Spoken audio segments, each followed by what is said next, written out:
It is a make or break year. It is all or nothing for Mr Macron. If he loses the elections in April, it is the end of his French presidency. It is the end of his dreams for Europe, and it will be the last we hear of the mercurial Mr Macron.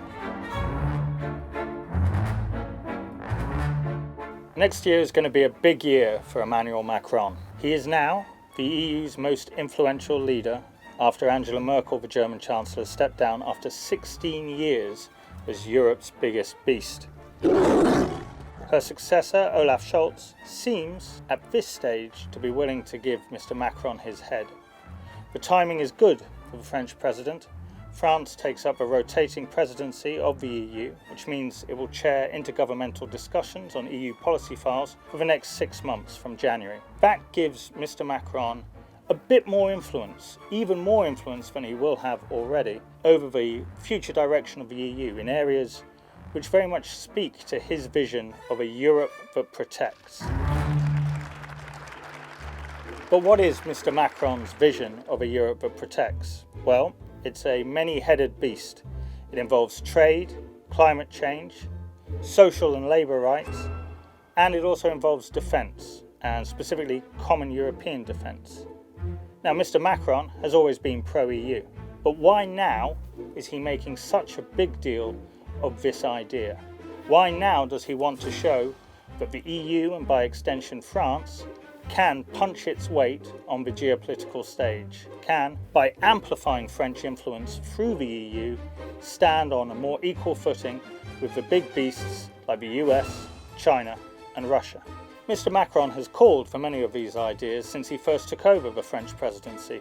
In his Sorbonne speech, he set out an ambitious vision for the future of Europe, which did involve much greater political integration and a much bolstered role for France, which has basically been in the back seat of a Franco-German engine for many years now.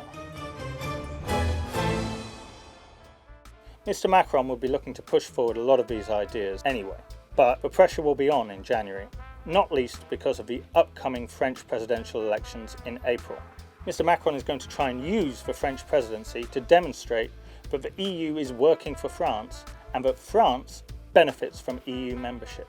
Why does he have to do this? After all, there seems at this stage little chance of France ever leaving the EU like Britain did. Well, Mr Macron is facing a series of challenges from the right. There's the hard-right Eurosceptic populist Eric Zemmour, who has got a lot of attention in the media. He's been likened to Trump. There's Marine Le Pen, also very Eurocritical, who Mr Macron beat in the second round of the French presidential elections last time round.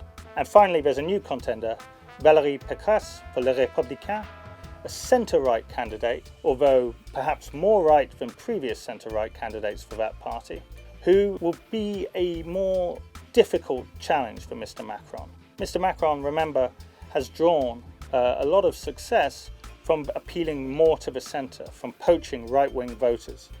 Now, with Mr Zemmour and Ms Le Pen, they have gone further to the right, but with Ms Pécresse, you have a candidate who could potentially draw support from traditional right-wing voters who have lent their vote to Mr Macron.